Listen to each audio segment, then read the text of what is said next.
Hello, everybody, and welcome to Non Sequitur News for February 4th, 2025. It's actually Season 4, Episode 35. We don't really talk about it that much anymore. I am Mayor Watt, and I run ohmtown.com. Along with the sentient AI from the future, we're going to talk about 10 articles. Here's the rundown. Bad judgment to avoid jury duty. 83 songs debuted at number 1. Waffle House adds egg surcharge. TED talks about a new leader. A different kind of birds and bees talk. Never going to be cheap enough AirPods. Idler Games, Idler Fest, Steam Sale. I think malls would be great. A Shamrock Shake appears with a twist. 9 Rings, not a song, a galaxy. Everything's powered by ohmtown.com, and, well, your views, your submissions, and then us vetting all of this and putting it together. So I hope you go over and become a citizen at ohmtown.com and then watch us here on Twitch and over on YouTube. 1,800 episodes. Slowly growing our community. There's a Discord. There's a Patreon. There's 7 podcasts, 6 of which are weekly. 1 is a daily. Go over and check it all out. More of that on the other side of this.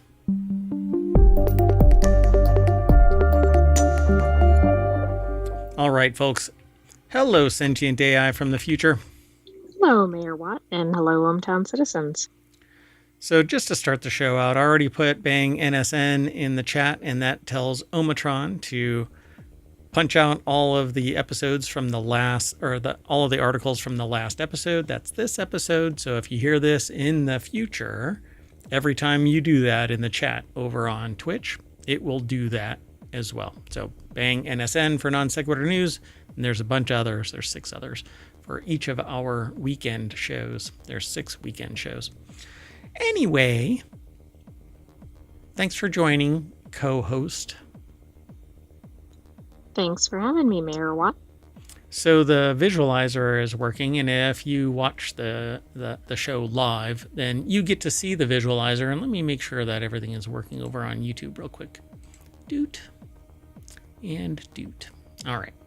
So, yeah, that shows the computational power being exerted to visualize the voice. So you'll get to see that over on YouTube and on Twitch. So, you ready to get into the show? I am. All right. That first article is over in Law Nerd.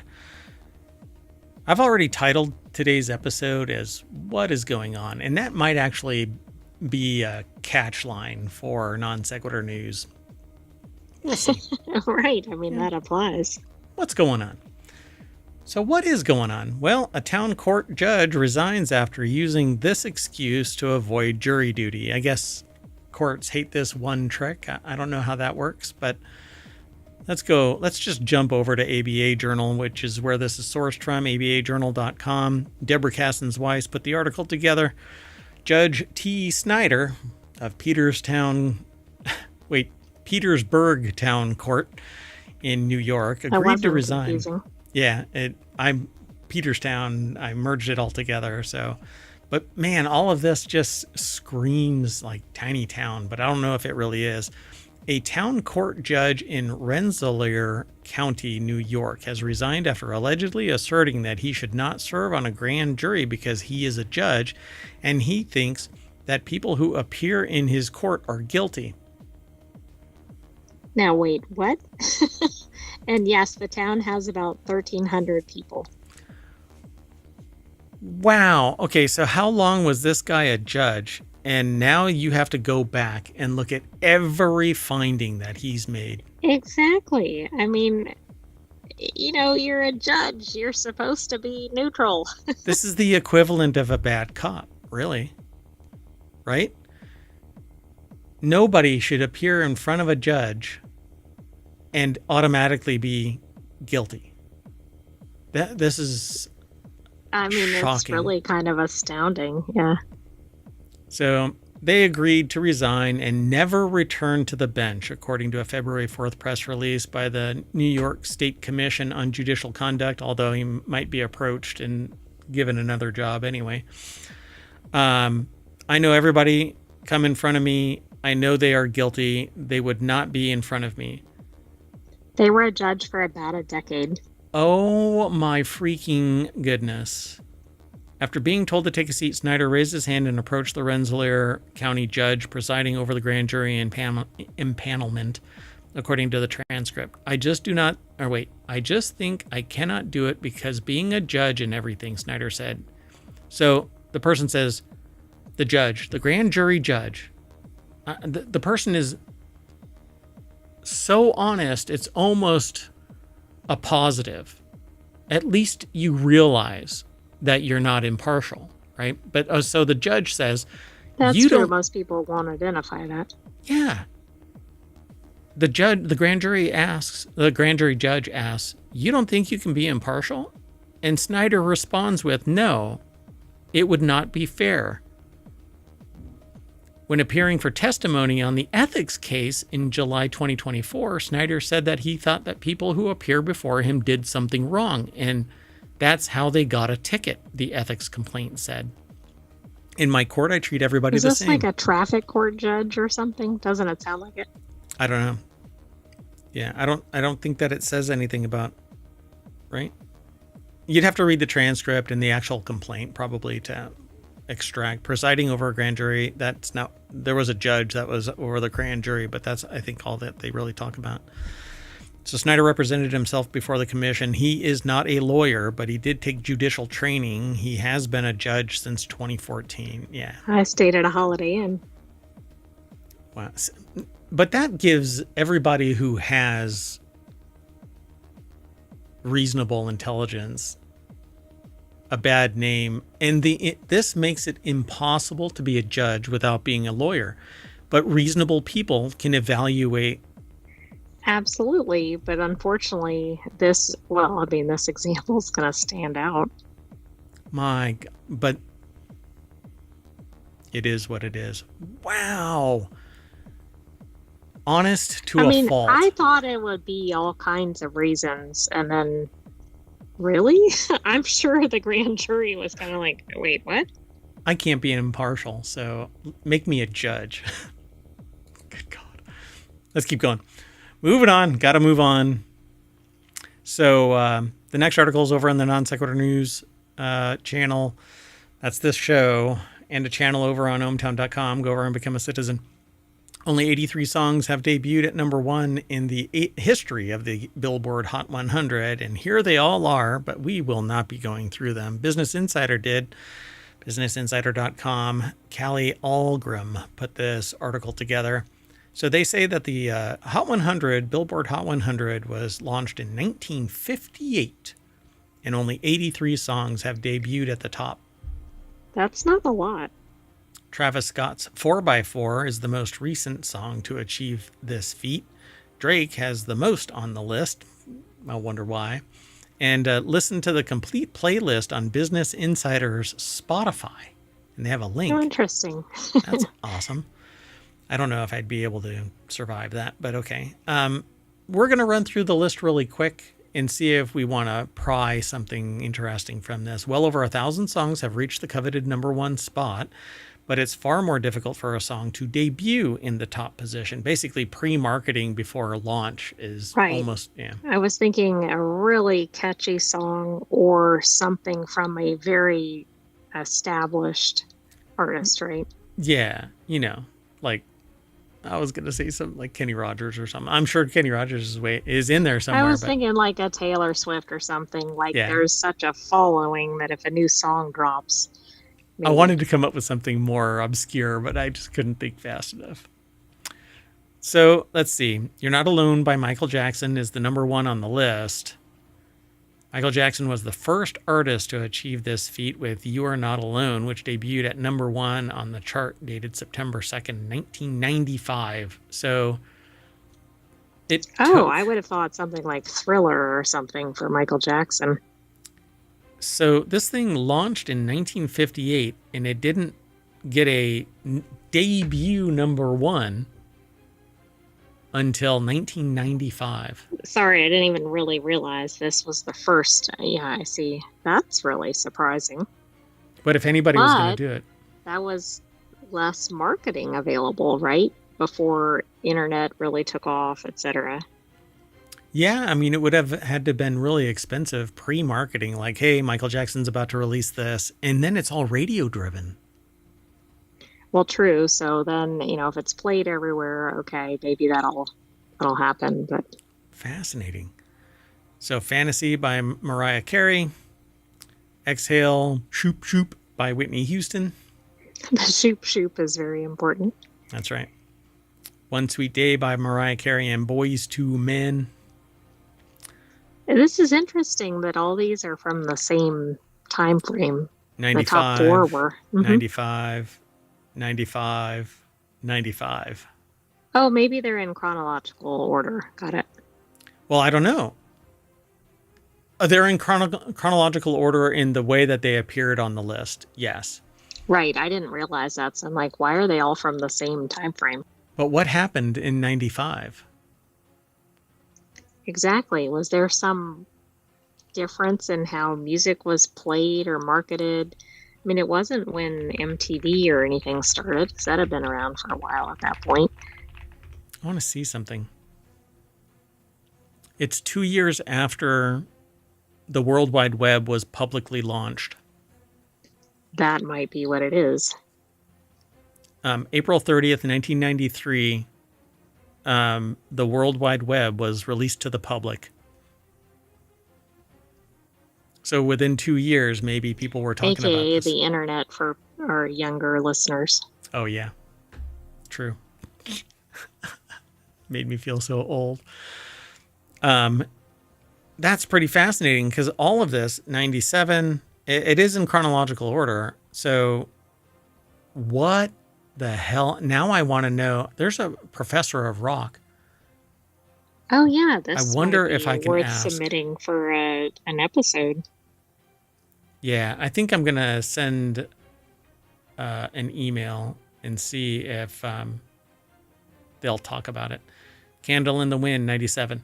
So I want to see what the latest ones are. They actually mention it at the very beginning of the article, but I'm not going to be able to go through 83. We're like But we're already driver's like license. at very recent ones, at least halfway through the list. So 20, that's interesting too. Yeah.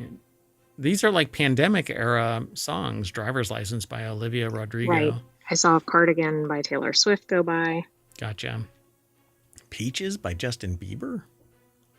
All right. Montero by Lil Nas X. Rap Star by Polo G.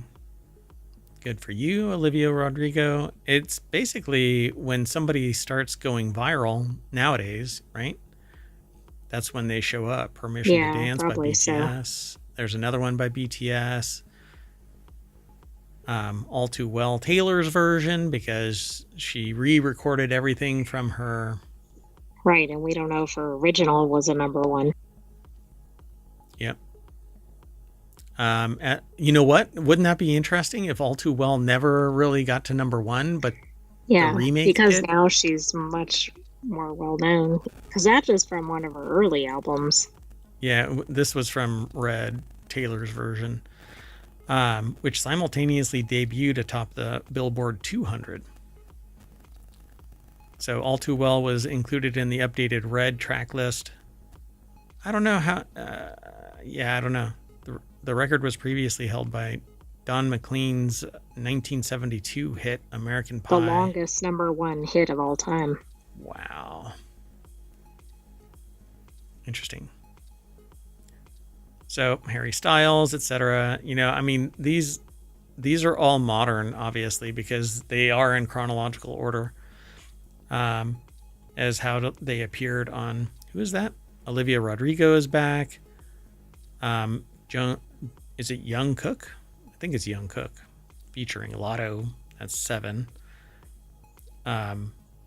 Oliver Anthony Music, Richmond, North of Richmond. I Remember Everything by Zach Bryan. And it goes on all the way to 83, which is actually dropped well before 4x4 is the newest. Okay. That might be why they mentioned that up at the top. Travis Scott. And Squabble Up, which by Kendrick Lamar, which I haven't even heard, I don't think. Maybe I've heard, but I haven't really heard, Yeah, no, I don't know that one. Anyway, pretty wild. Okay, well, everybody go over and check this out. The Business Insider article is pretty amazing. I love it when I get a list and I can scroll through it on the show, but 83 songs and doing a little deep dive would take up, basically it would need to be a Patreon show. Anyway, Callie Algram over at businessinsider.com put it all together. Want to keep going? Sounds good. But there's also some interesting facts in the blurbs on each of the songs. So yeah, if you're a fan of one of the artists, you might want to check that out. Yeah, all 83 songs have the relevant data as it appears on the number one list, and then some other tidbits. So that's a good call. Thanks for bringing attention to that. All right, the next article is over in Hatch Ideas. Restaurants are being forced to make difficult decisions. Waffle House is adding a per egg surcharge. I mean, is that only when you order eggs or when you order anything made with eggs? Because that could be their waffles too. It's everything. Anything where there's an egg involved, the prices are going to go up. I'm really curious because I went to a Waffle House. I even took the AI with me on that weird USB module that's attached to a Raspberry Pi. Why do you keep calling it weird? Shh. You won't remember this anyway. Anyway, now the 24-hour roadside stalwart is making a statement about the breakfast staple by adding, oh my God, 50 cents per egg to orders nationwide. Per egg. So if you get 3 eggs, right, your meal is now it's going to be pretty pricey. I did the math. Especially since you can get an egg probably at the grocery store for probably less than that per egg. Depends. Maybe. It's like $12 a dozen nowadays, depending on where you are. So it sells 272 million eggs per year, and now it's getting a 50-cent bump. But the costs are going up. So are the costs in line with the consumer we don't know price? What their wholesale prices are. Just wait until we see the consumer price index. If the consumer price index drops it's going to be the end of March. That's bullshit. Anyway, so Waffle House notes, rather than increasing prices across the menu, this is a temporary targeted surcharge tied to the unprecedented rise in egg prices. Yeah, this is interesting because, I mean, I do agree, tackle where their costs actually are, but that's going to be an interesting thing for restaurants, right? If they're like, well, lettuce is going up, so there's a lettuce surcharge or whatever. Yeah. There's a tomato surcharge. Like, your burger is going to get really expensive depending on all the ingredients. So, and they're dropping this by saying it's a 50 cent per egg surcharge on all menus, but it's because of the bird flu that's raging through various suppliers. And who knows if it's actually being transferred in eggs? We don't really know. So customers and restaurants are being forced to make difficult decisions, the statement added, and they basically tacked on a little sticker that said it's a temporary surcharge, but we'll see. We'll see. Right. Hopefully they don't keep it permanently. There has been a major problem with egg prices because of bird flu. $1 an egg at Whole Foods, but Whole Foods is all natural, blah, blah, blah. Right, but you're still not paying very little for quote-unquote normal eggs. Yeah, and if I miss it, I'm sorry. The article is written by Aaron Davis. It's over at entrepreneur.com, and the deck statement says egg shortages are causing prices to rocket. And that's how inflation works. Up like a rocket, down like a feather. I am predicting that this will not go away because people are it's not going to impact actual sales in a substantive way, and they'll just leave it.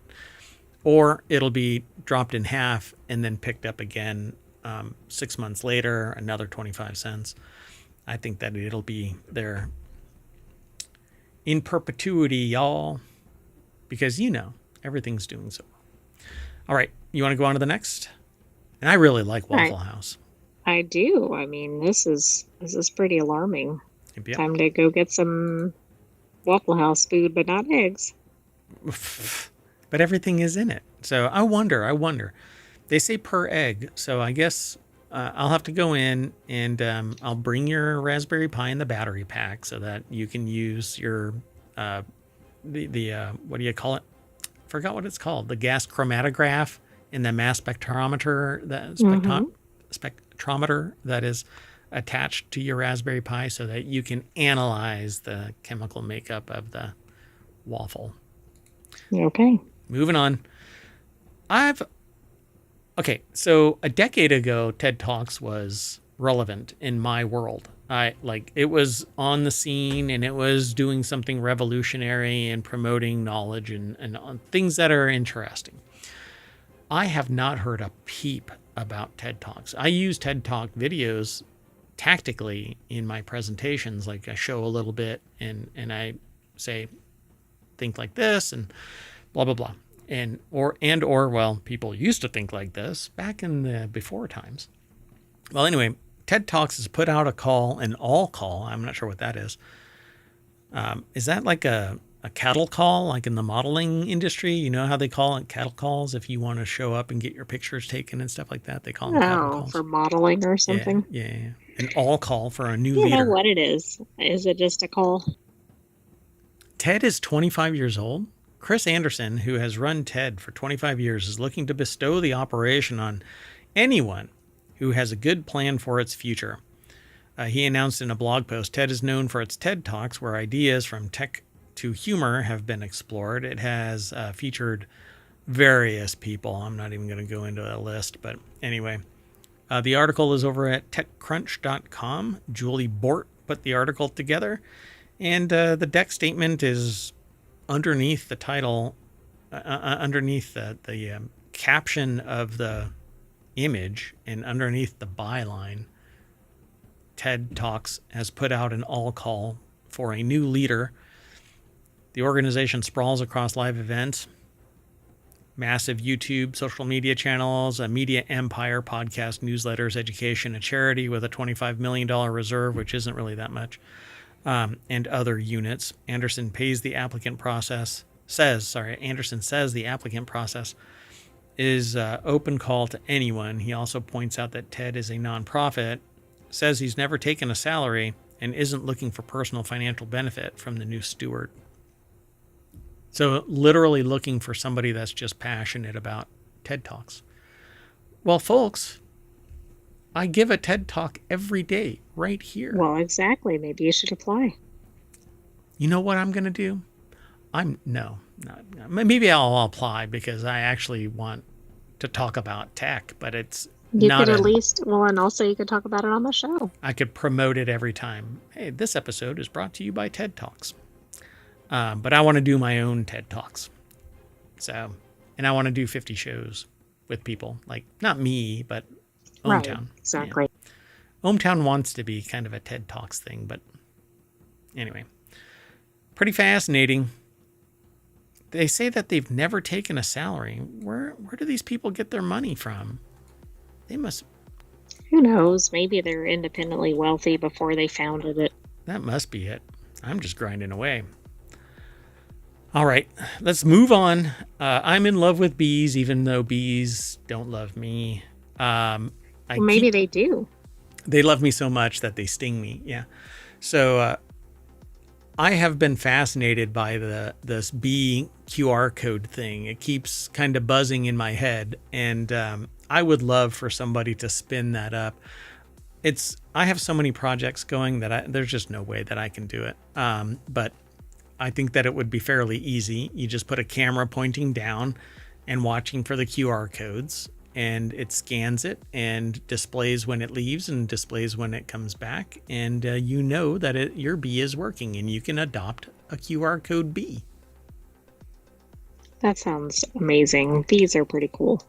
Well, bees are even cooler because bees count from left to right, just like some humans, apes, and birds. Study finds. Picture writing the numbers 1 through 5 in a horizontal line from smallest to largest. Where did you put the 1? If you placed it on the left, and the 5 on the right, you share this preference with most humans. Well, according to this article over at phys.org, written by Scarlett Howard and Adrian Dyer from The Conversation, which is a separate website, but they post a lot of stuff on phys.org. I've never really looked into the relationship there, but No, I haven't either.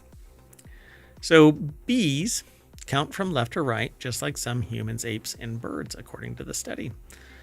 So humans are not alone in this preference. Some other primates and even some birds also order small to large quantities from left to right, although some animals do prefer order quantities from right to left. This is known as the mental number line, and it shows how brains typically organize information. But why do our brains do this? I think we're trained to do this. Some people write from... Yeah, isn't this cultural? Like in some languages, you read in the other order? Yeah.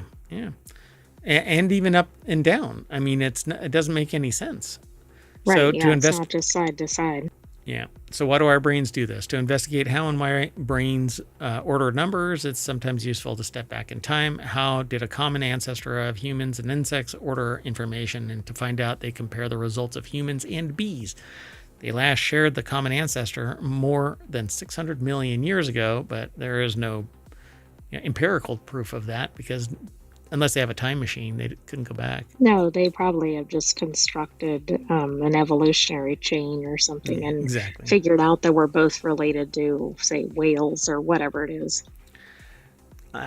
Never mind. I was going to say something about stinging. Anyway, one study conducted by a team in Europe showed that bees prefer to order lower numbers on the left and higher numbers on the right, just like many humans. In their study, published in Animal Behavior, led by, I think it's Hung Shun or Zaza Kuo, and their supervisory team, has explored how numbers and space interact in a bee brain. So as humans, we link the concepts of space and number. That means that there is a logic to how we order numbers, typically from left to right in ascending order, 1, 2, 3, and so on. So studies have shown that humans may have a vertical bottom to top preference when processing numerical information efficiently. Meanwhile, honeybees are efficient learners and show evidence of being tiny mathematicians. In past research, they have been shown to add and subtract, understand the concept of zero, use symbols to represent numbers, order quantities, categorize numbers by odd or even, and show evidence of linking numbers to spatial information like size. I want to know how they know exactly what the bees are thinking. I just don't get it. So they gave freely flying bees sugar water for visiting an image of 3 circles printed on a card. This was their reference number. The card was hung in the center of a large circular screen with a drop of sugar water on a platform underneath it. As the bees repeatedly visited the reference number, they learned an association between the number 3, the center of the circle, and a reward. In between visits, bees took the sugar water back to their hive to be made into honey.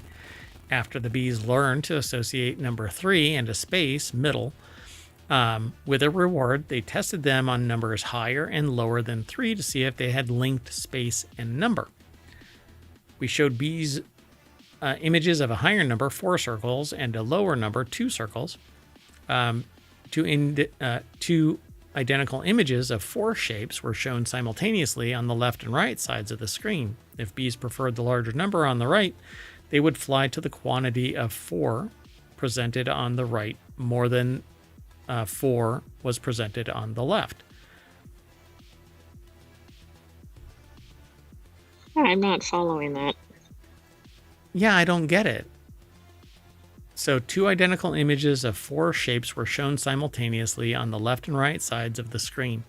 If bees preferred the larger number on the right, they would fly to the quantity of 4 presented on the right more than when 4 was presented on the left. I think it might have been when 2 is on the left. Well, no, they're saying that the bees would go to the right and not to the left because the number was higher. Oh, yeah, and then it gets into they did the 2 on the left. Well, that's why I said maybe it's 2 on the left, but okay. They had an option to put 4 on the left or the right, basically. Yeah, we did the same for the smaller number of two shapes. If bees preferred 4 circles on the right and 2 circles on the left, that would reveal they have a left to right mental number line like humans. What? So anyway, they also tested if bees had a preference to order numbers upwards or downwards and found no preference or linking space and number vertically. However, bees did prefer options that were towards the bottom of the circular screen. That's because there was sugar water there. Yeah, but I think there was sugar water on all of these. Yeah, but it was always on the bottom. Okay. So, assuming that it was always on the bottom, they're going to be trained to go to the bottom of the circle of the image. So, Right, because that's where the platform was, right? maybe they're not actually going to the higher number. They're going to the one that has the more circles because they get the impression that wherever there's a circle, there's more sugar. Okay, that would be fascinating. That would be my argument. You know, if you... Yeah, but that doesn't explain why they like 2 on the left and 4 on the right, for example. Because they liked 2 on the left? Where was that? Yes.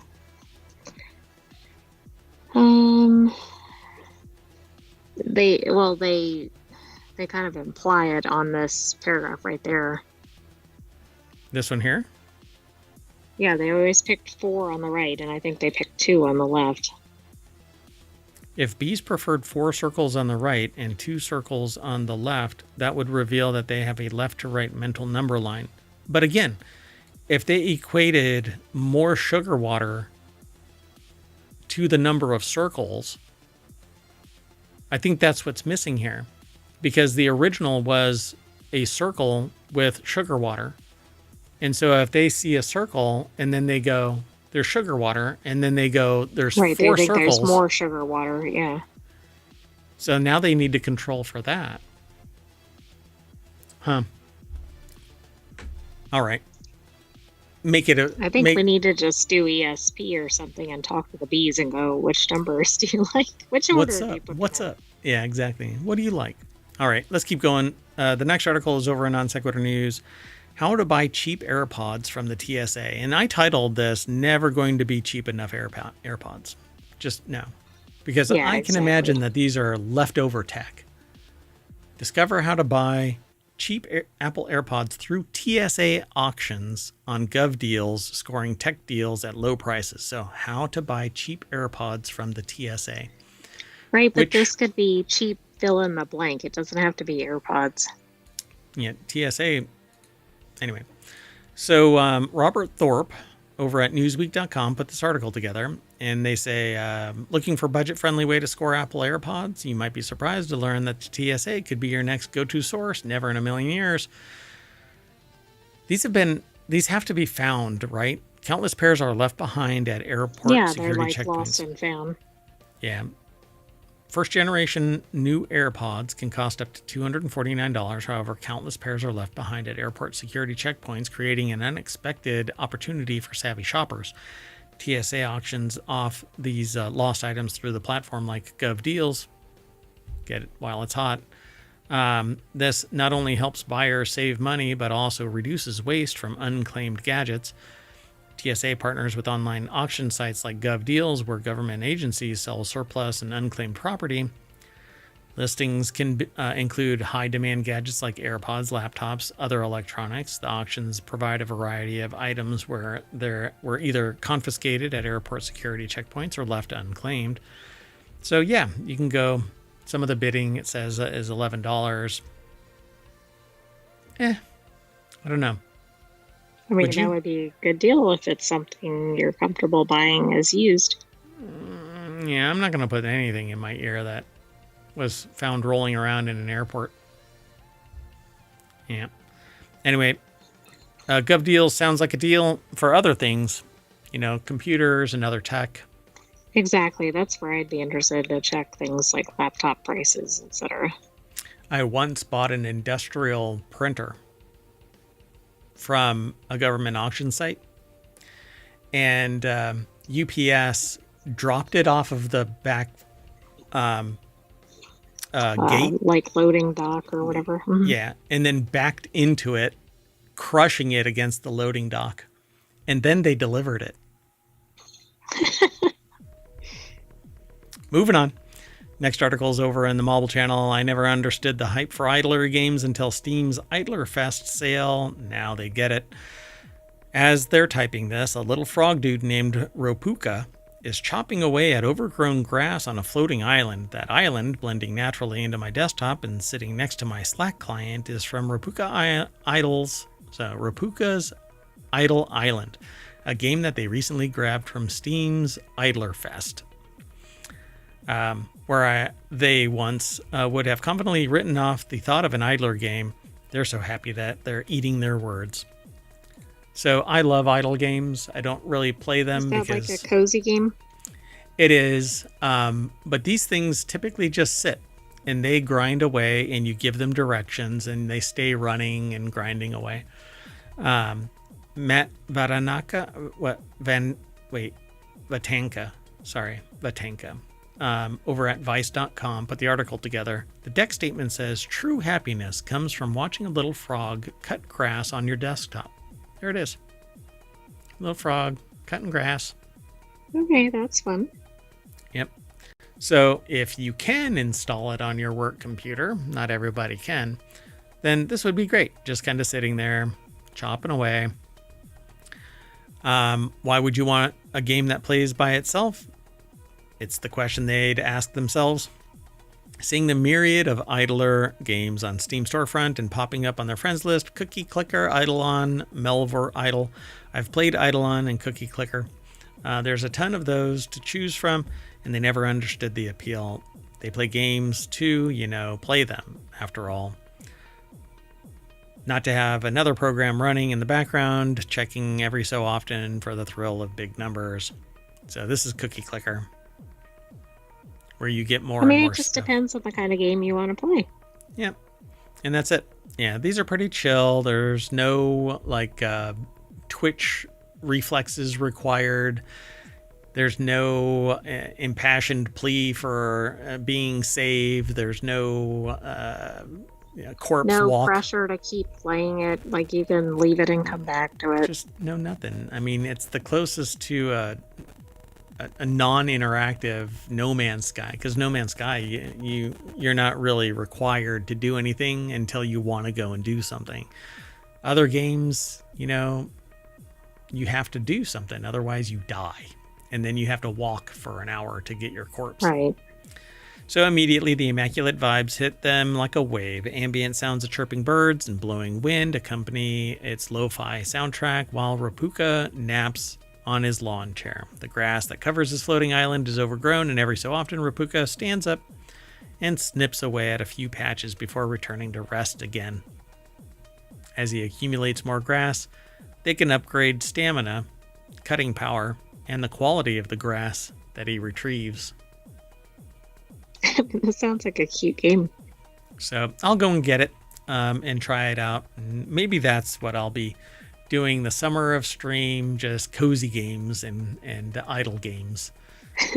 And that'll just kind of sit there while when I'm not rebroadcasting the Non Sequitur news stuff, we'll do idle games and casual games. Pretty fun. We'll give it a look. All right, let's move on. The next article is over in the Marble channel. Walmart is trying to make malls happen again. Stop trying to make fetch happen. There's actually, where do I know fetch? I heard about. It showed up somewhere else? Yeah, recently. Maybe in a news article. I'm not sure what it is anymore. So Francisco Velasquez over at Quartz or QZ.com put this article together. The retailer spent $34 million to buy a mall outside of Pittsburgh. I grew up in malls. I love the idea of malls.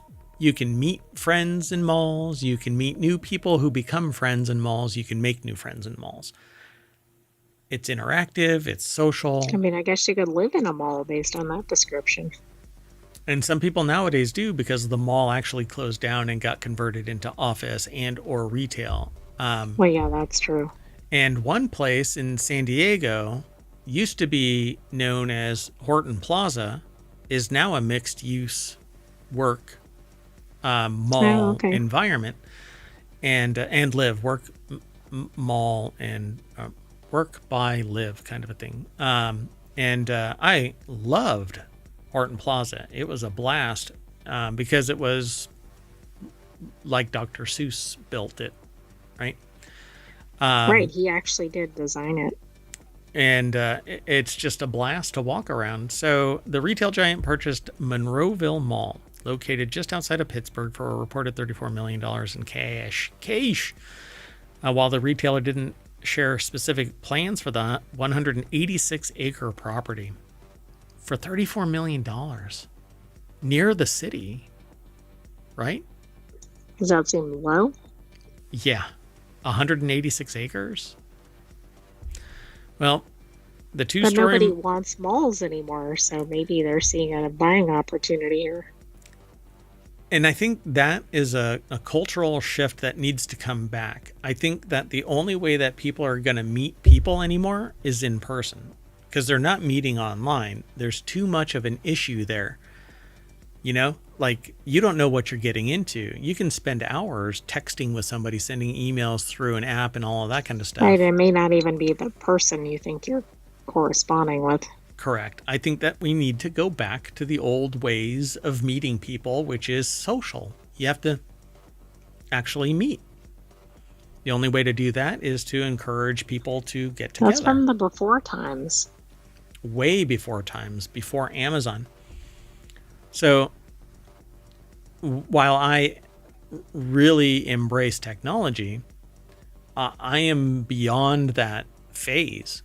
And it really hurts to see people today not be able to really socialize, because the only place to do it is either in bars where people are getting drunk and not really themselves, or in school, and it's limited because people are either working and they can't socialize too much because they got to get stuff done.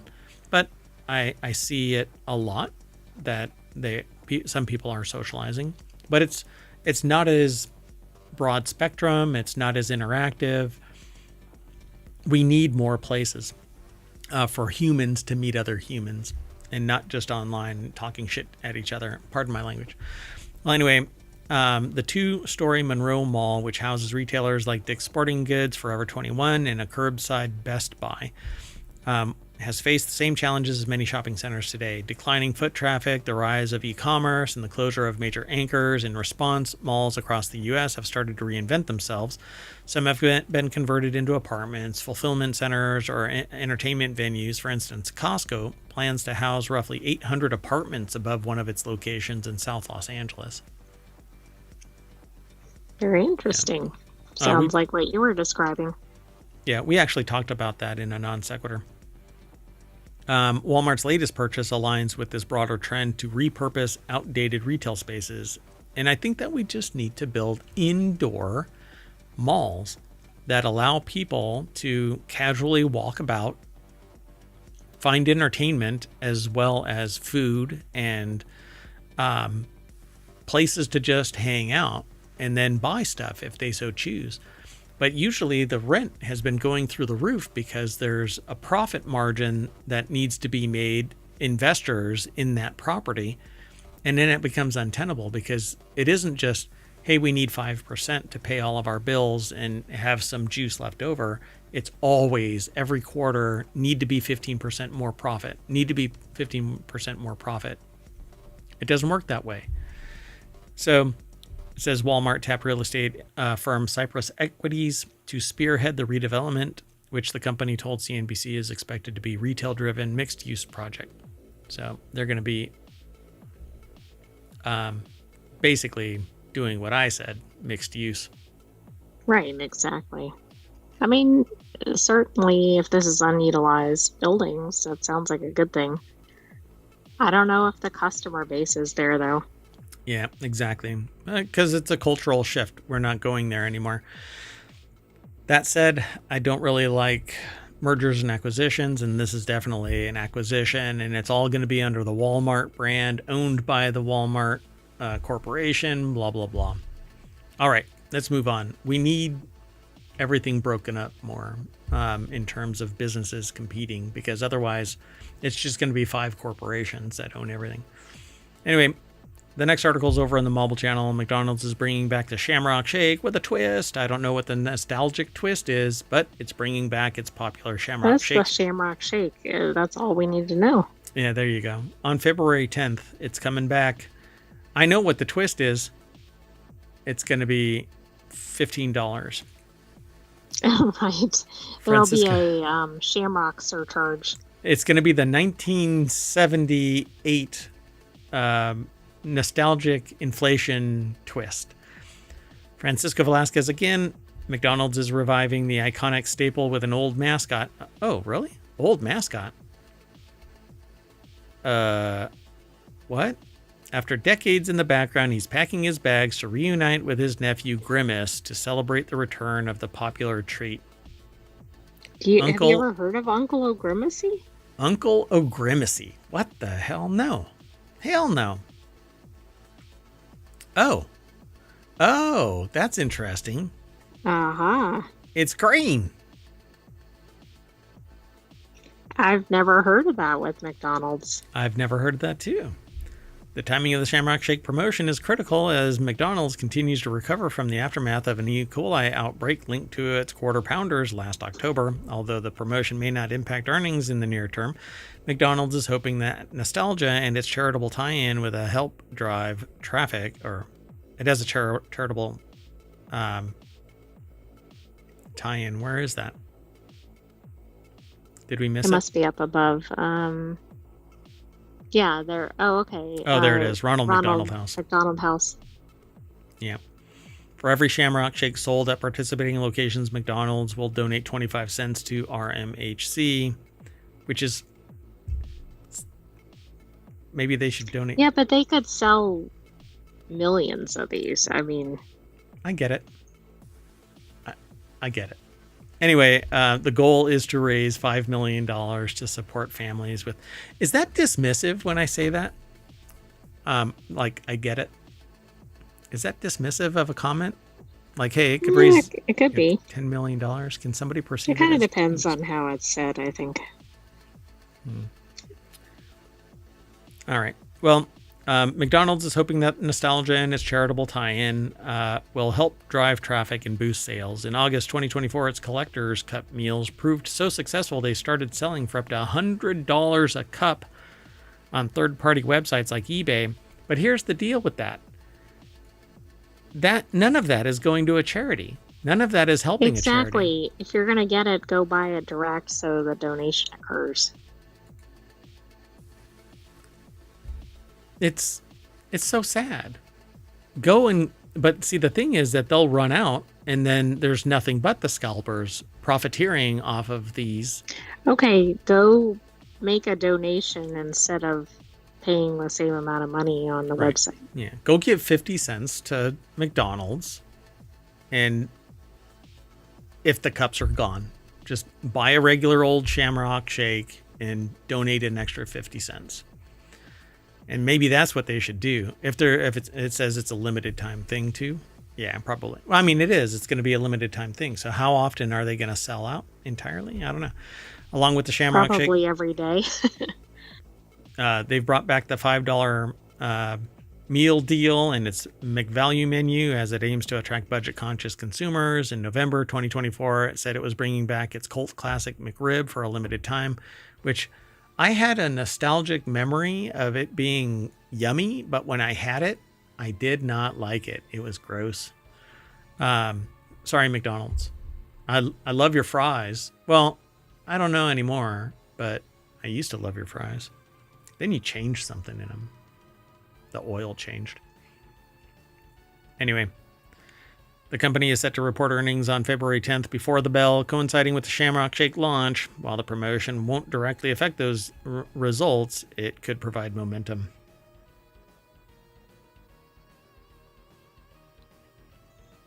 Okay.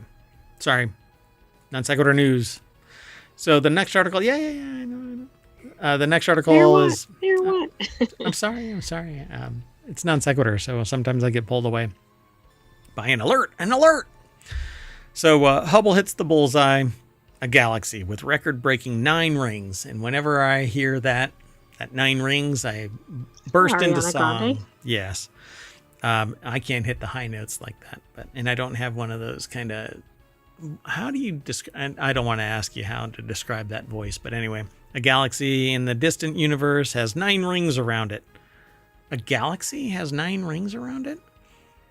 Thanks to Hubble scientists. That's unique. That'd be weird for a planet to have 9 rings. Oh. Are those rings, or are those the star-shaped spirals? They just happen to be really tight. Because that looks like it's... kind of looks like a Milky Way. Right. So Isaac Schultz put this article together for Gizmodo.com. A galaxy in the distant universe has 9 rings around it, and thanks to Hubble, scientists now know why. That's the deck statement. So, despite the galaxy size, capturing this image proved no small feat. The bullseye affectionately lies 567 miles... Affectionately? Okay. Why would that be affectionately? I'm really not sure. My dear galaxy. Okay, I'm moving on.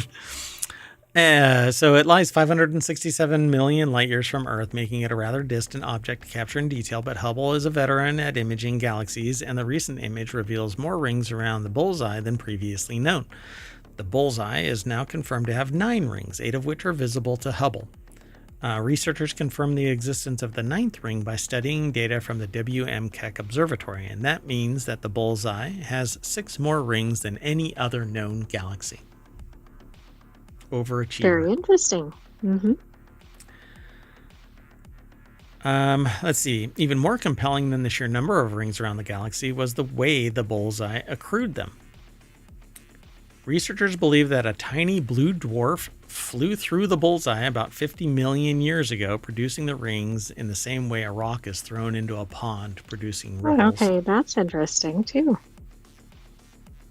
So the okay. The way that looks, it looks like it's a spiral galaxy, but it probably started out as a spiral galaxy and then something popped that. Oh, right. When the item hit, right? Then the maybe blue it dwarf changed it. Yeah. Interesting. So it smashed into it and then goes dun, dun, dun, dun, dun. So space is like a big pond. Never thought of it like that, but I guess so. Wow. So the research team suspects a 10th ring existed but has since faded and may sit 3 times further out than the widest ring in the above image. I'm sure if they pull back a little bit and they use like the Webb telescope, maybe it will be able to see it. So it says if we were to look down the galaxy directly, the rings would look circular, with rings bunched up at the center and gradually becoming more spaced out the further they are. Says Ahmad Pasha, a doctoral student at Yale University and lead author in the study in the NASA release. So more galactic collisions may come into view with the launch of the Roman Space Telescope, which is expected to be in space by May 2027. Don't know about that. Van Let's get the Dockham said, astronauts back first. Yeah. However, before we know what's out there, it is often human eyes that pick out things that are entirely new. Pretty cool. I dig that. And again, what? What's wrong? Nothing. What's that? I'm looking at a bunch of stuff. So the again, I'll say it. I've said it a couple of times in these shows. Whenever I see stuff like this, I was told 30 years ago, don't bother getting into astrophotography. Nothing new is ever going to be discovered. It's just out there. You know what? Yeah, that's because the photography tools have increased, right? Yeah. Maybe he detected in me that I'm not like overwhelmingly passionate about astrophotography. I thought that it's cool and I love tech. And they're like, don't invest, thousands of Don't dollars. spend, right, thousands of dollars to use it for one day. Wouldn't be one day. Maybe 3. Anyway, that's it, folks. So we are going to jump onto a blue dwarf star that's flying through a distant galaxy, and it will bring us back to the front page of ohmtown.com, where you can go and sign up and become a citizen of ohmTown all on your own. And then you can actually swipe things left and right on the front page to hide them or save them. And you'll get a 7th icon right there that will allow you to submit news and look at the podcast and a bunch of other things, folks. Go and check it out, ohmtown.com. And remember, there's a YouTube channel. You can watch all of the past episodes. We're here on Twitch, Discord, Patreon, which I haven't been updating. I'm really sorry, but what you're getting here is everything at this point. The Patreon is really just to support the shows directly if you are so interested, and we don't really promote Patreon anyway. And of course the podcasts, all 7 of them. I stole everything from your sale, co-host AI. Anything that you would have said, I think I just said. I know. I'm just completely speechless. Have a good night, ohmTown citizens. Thanks for joining us for Non Sequitur News. Be back tomorrow. Yep.